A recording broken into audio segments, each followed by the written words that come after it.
I had questionable hygiene as a child. And when I say questionable hygiene, I'm really talking about two things.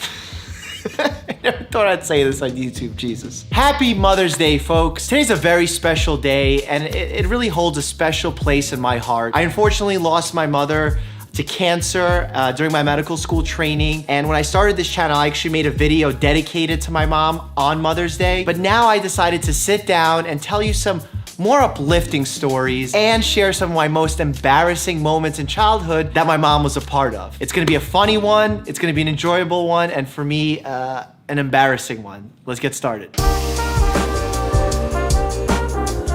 The first story I'm gonna share with you involves a VCR player and carrots. You may not even know what a VCR player is depending on when you were born.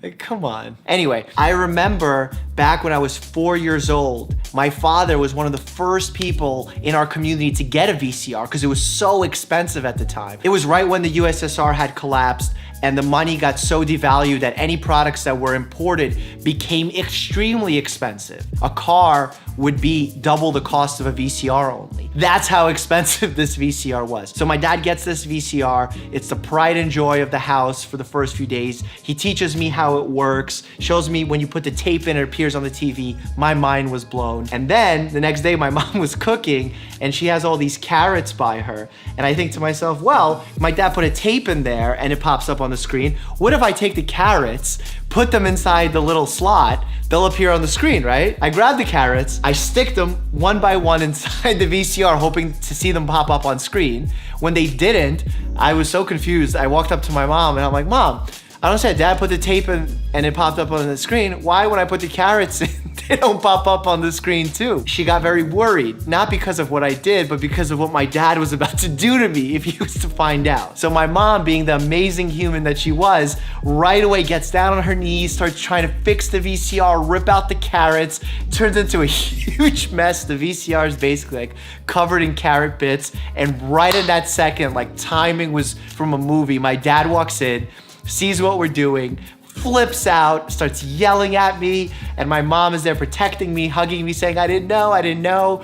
And finally, despite the fact that this VCR was broken and my dad spent all of his hard-earned money that he had saved that year on this VCR, we all had a good laugh about it. Because after all, I'm a 4-year-old, I don't know what I'm doing, but certainly it was very sad because now we couldn't watch the VCR. I think our whole community was actually really mad at me because they were all coming over to watch the VCR in our house.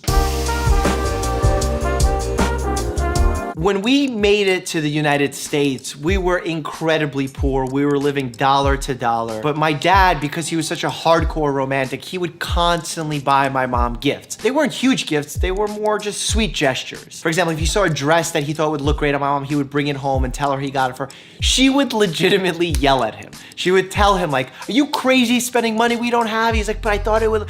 No, she didn't want anything for herself. She would yell. She appreciated the gesture and you could tell she did, but she was so focused on making sure that we survive, we have enough money to live, that I had everything I needed, my sister had everything she needed. So it was one Valentine's Day or her birthday, I don't remember the special occasion, that my father bought her this huge makeup set. And she loved doing her makeup. She was always so beautiful and her hair was always well done. Me being young, when I came home from first grade, I thought this was a watercolor kit that they bought for me.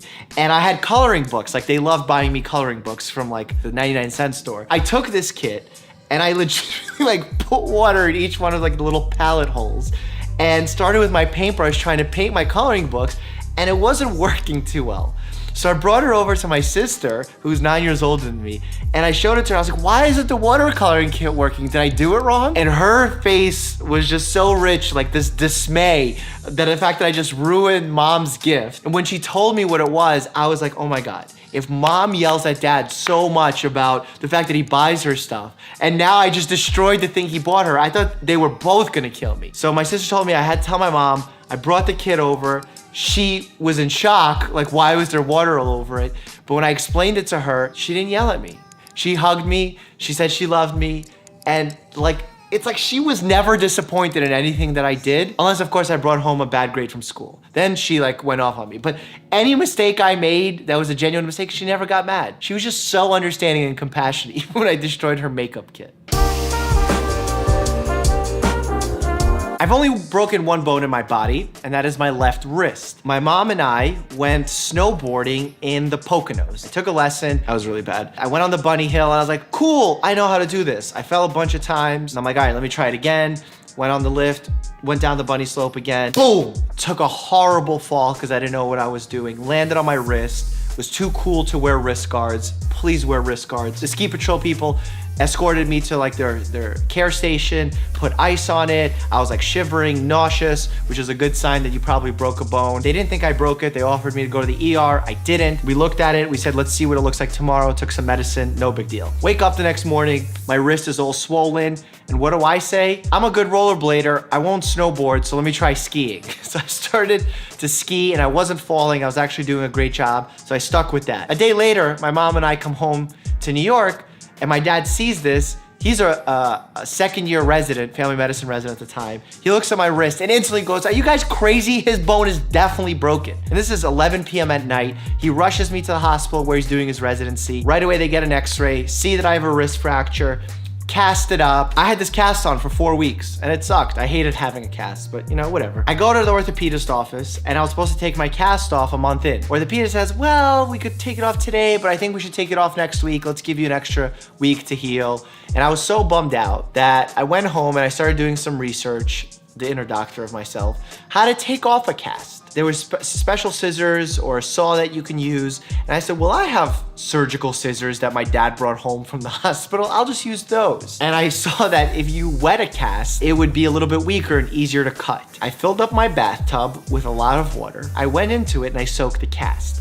I started cutting the cast. I was making good progress. It took a while, a lot of strength. The last little bit was really hard to cut. I put a lot of pressure and boom, I stabbed myself with the end of the scissors into the base of my thumb and I started gushing blood into the tub. And if you ever seen like, if you're brushing your teeth or you have a nosebleed, if there's water and even a little bit of blood gets into it, it spreads very quickly. Here I am screaming really loudly because I just stabbed myself in the thumb with scissors. The tub is filled with blood. My mom rushes in thinking that something bad happened. And she walks in to me sitting in a tub full of blood and she's panicking, doesn't know what to think, starts crying right away. Only like after a few seconds, it hits me what she sees. And I have to explain to her that, look, mom, I got the cast off and I just cut myself a little bit. It wasn't even that bad. It was just deep. It was really embarrassing to have that happen to my poor mom, that she had to witness that all because I wanted to get my cast off.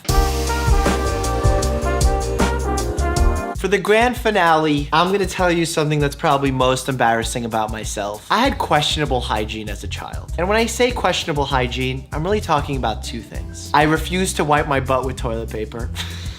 I never thought I'd say this on YouTube, Jesus. And second, I refused to shower, and I would only accept baths as a way to clean myself. So my lovely mom was so understanding. My dad was never around. He was in medical school trying to bust his butt so we can have something to eat in the coming years. He never saw this really. So it was basically my mom and my sister that were involved in this process. Every time I went number 2 to the bathroom, afterwards, either my sister or my mom had to put me in the bath and wash my butt.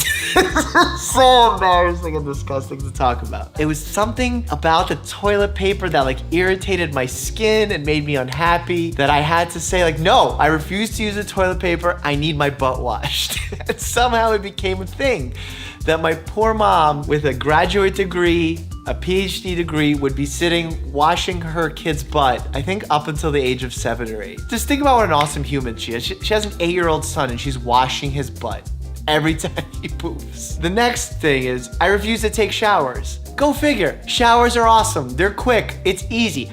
I hated showers. I didn't have a phobia. There was no real reason. I just didn't want to take showers. I loved baths. But how do you wash your hair in the bath? My mom, again, loving human, would take like a bowl that I ate cereal in, wash it, scoop up this nasty bath water of my sweaty self and spill it over my head, shampoo my head. This too went on until I was about 8, 9 years old. So I feel like My mom deserves so much more credit than she's gotten. Protects me from my dad when I destroy his valuable VCR. She takes it when I destroy her gifts that she wished she's never gotten because they were so expensive. Cleans my butt with bath water until I'm 8, 9 years old. Washes my hair and helps me take a bath, despite the fact that I should be taking a shower, and she doesn't need to help me with that because she's exhausted after a long day. She truly was an amazing human, and I think remembering her in this way is really a great way to look back on it and keep her alive in my memories,